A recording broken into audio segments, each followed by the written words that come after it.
Morning class. आज हम बहुत इंपॉर्टेंट टॉपिक करेंगे जो है vapour pressure of solid in liquid solution. आपको कोई और नाम से भी दे सकते हैं, इस तरीके से भी दे सकते हैं, vapour pressure of a non volatile solute in liquid, या आपको डेरिवेशन आएगा कभी आगे, अब आप समझ जाओगे क्यों कि derive the expression for RLVP, relative lowering in vapour pressure. तो सबका एक ही नाम है, ठीक है ना।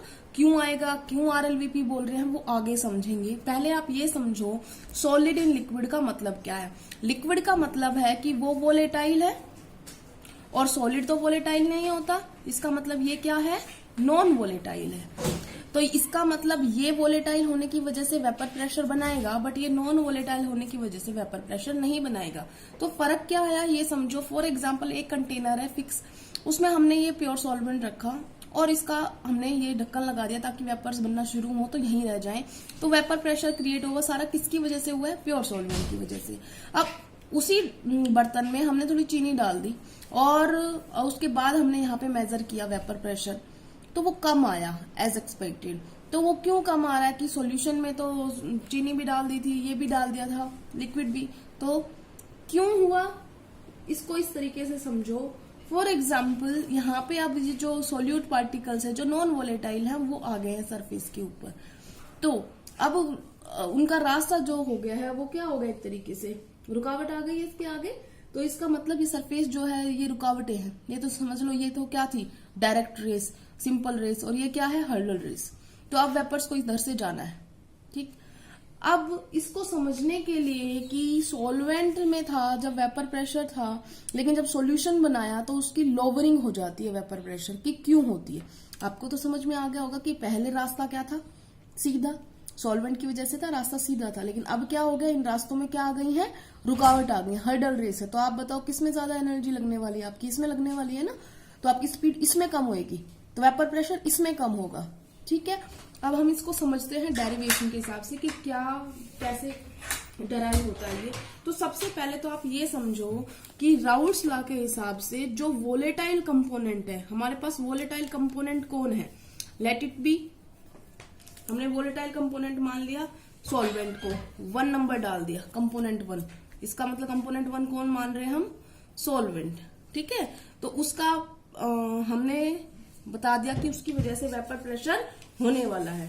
और उसके बाद में हम आते हैं कि जो नॉन वोलेटाइल कंपोनेंट है, जो सोल्यूट है, उसको मान लिया हमने 2 नंबर से, क्यों, कौन हो गया, वो सोल्यूट हो गया, ठीक है। तो हमारे पास एक सॉल्वेंट है, एक सोल्यूट है। सोल्यूट जो हमारा वो नॉन वोलेटाइल है, वो वेपर प्रेशर में कोई कंट्रीब्यूशन नहीं देगा। तो फॉर एग्जाम्पल अगर हम ये कहते हैं कि टोटल वेपर प्रेशर सॉल्यूशन का कितना होगा, तो क्या आप बता सकते हैं total vapour pressure of solution कितना होगा, कितना होगा भाई, जितने कंपोनेंट है उनका प्रेशर जोड़ दो, तो प्रेशर 1 प्लस प्रेशर 2, ठीक है। अब इसने तो कुछ करना ही नहीं ना, सॉल्यूट ने, तो यहाँ पे P2 की वैल्यू क्या हो गई, P2 की वैल्यू 0 हो गई। तो हम इसमें क्या कहेंगे कि टोटल वेपर प्रेशर को, सॉल्यूशन के वेपर प्रेशर को बेटा हमने लिख लिया PS, ठीक है ना। इसको हमने क्या लिखा है, PS। तो PS is equal to P1 हो जाएगा। इतनी बात समझ में आ गई। और राउल्ट्स लॉ के हिसाब से P1 की वैल्यू क्या है, राउल्ट्स लॉ के हिसाब से P1 की वैल्यू है X1 P1 नॉट। ये वैल्यू इसमें पुट कर दो, PS is equal to X1 और P1 नॉट। ये बात समझ में आ गई। अब हम क्या कर रहे हैं इसको कि प्योर सॉल्वेंट को हम ले रहे हैं P नॉट। तो हमारे पास एक ही कंपोनेंट है, ये प्योर सॉल्वेंट में है, जो इसका बताया हमने, ये मोल फ्रैक्शन है सॉल्वेंट का, और ये हमारा सॉल्यूशन का है। तो हम क्या कर रहे हैं, हम एक बार डिवाइड करके देखते हैं किसको, PS को P नोट से। अगर सिंपल नोट भी लिख लो तो भी हमारे पास एक ही कंपोनेंट है, वो पता है सॉल्वेंट की वजह से। मान लो PS से P नोट को डिवाइड कर दिया, तो ये आ गया X1 P नोट। P1 को ही बेटा मैं P नोट बोल रही हूँ, ठीक है ना। आप इसको 1 हटा ही लो, दिक्कत ही नहीं, यहाँ पे भी हटा लो, कंफ्यूज नहीं हो गए कि सॉल्वेंट को प्योर स्टेट में हमने P नोट लिया है। तो X1 P नोट बटे में हमने डिवाइड किससे किया है, P नोट से। तो dividing equation by P naught. तो हमें क्या मिल गई, P S by P naught is equal to x1 p1 P naught by P naught. P naught से पी नोट कट जाएगा, तो हमारे पास क्या आ गई, P S by P naught is equal to x1। ठीक है, इन सब को हम 1 से सब्ट्रैक्ट कर रहे हैं, ठीक है ना।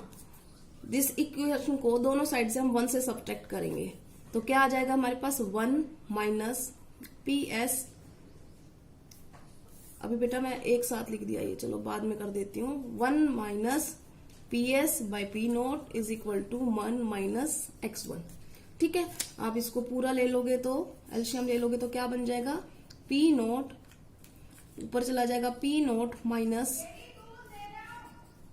Is equal to x2। तो हमें ये सब्सट्रैक्शन करने के बाद, एलसीएम लेने के बाद आ गया है P note minus P S by P naught is equal to x2। अब आपको पहले ये समझना पड़ेगा क्या क्या चीजें आई हैं हमारे पास। P note minus P S, देखो पी नोट क्या था, हम यहां पे लिख लेते हैं, चलो। वेयर पी नोट क्या था, vapour pressure of pure solvent. ये बात समझ में आई। पी एस क्या है, ये कैपिटल नहीं है कोई भी, सारे स्मॉल ही हैं।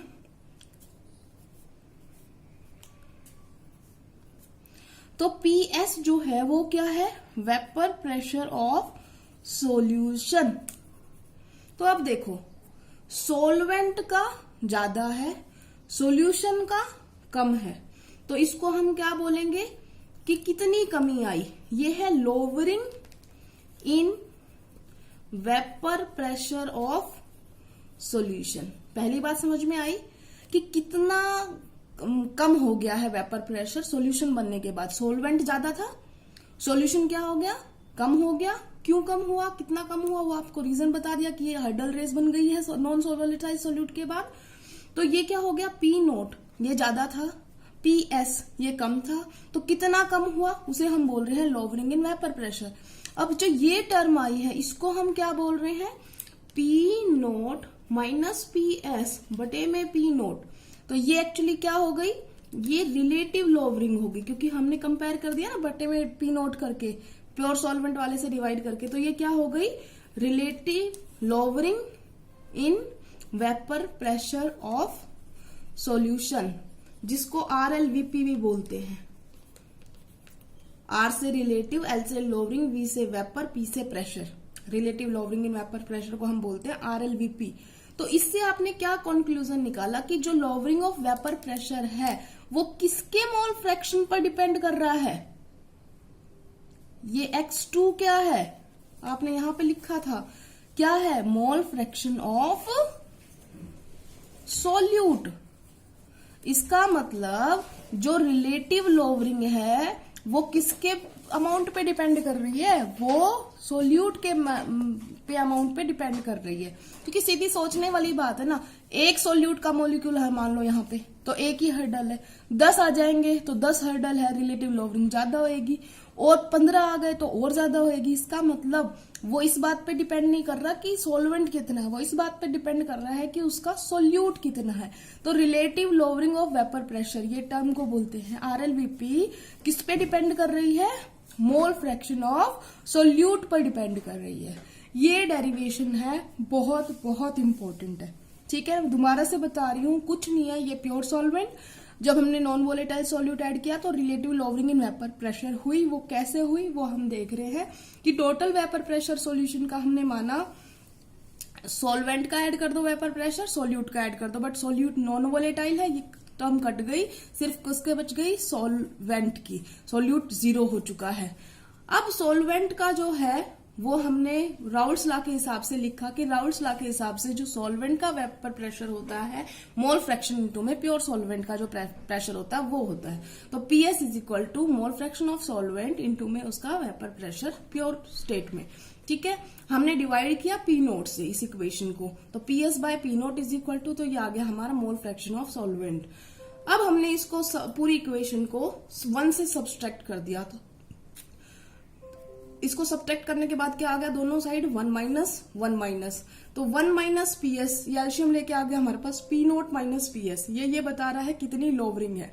न्यूमेरिकल्स में आपसे पूछा जाएगा कि लॉवरिंग निकालो, रिलेटिव लॉवरिंग निकालो, तो आपको पता होना चाहिए लॉवरिंग होता है सॉल्वेंट, क्योंकि उसका ज्यादा था, लोअर हो गया सॉल्यूशन का, तो दोनों को माइनस कर दो, ये लॉवरिंग है, और बटे में पी नोट कर दो, तो ये उसका रिलेटिव लॉवरिंग है। तो ये किसके बराबर आएगा, क्योंकि 1 माइनस x1 क्या होगा, मोल फ्रैक्शन था एक कंपोनेंट का, दूसरे कंपोनेंट का क्या होगा x2, तो 1 माइनस x1 क्या आ जाएगा x2, क्योंकि मोल फ्रैक्शन दोनों का जोड़ क्या होता है x1 plus x2 is equal to 1।